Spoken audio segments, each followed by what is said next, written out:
Halos magpanting raw ang tenga ni Alex Hindi nito tunay na pangalan. nung narinig ang reaksyon ng doktor na sumusuri sa kanyang sumasakit na tenga. Gamit kasi ang isang ear camera, ito ang kanilang nakita. Nashock po talaga yung doktor kasi sobrang lala na po ng teinga ng kapatid ko.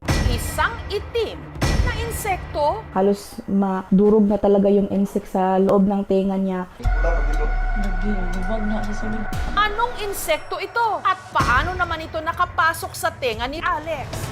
Sinilip ng doktor ang kanyang tenga. Nakita na ang katawan ng insekto.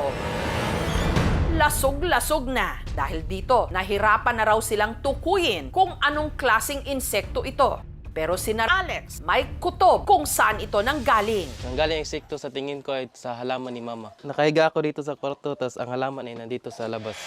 Dati napapansin ko na sila pero binabaliwala ko lang. Ilayo ko na talaga, wala nang matitira dyan. Nung natanggal na yung insekto, palagi na ako nag-headphone para hindi na siya mapasukan ulit. Sa lahat, panatilihin lang malinis yung paligid. Kung anumang insekto or ipis man, lagi yan nagsa-start na hindi malinis yung paligid or yung kwarto.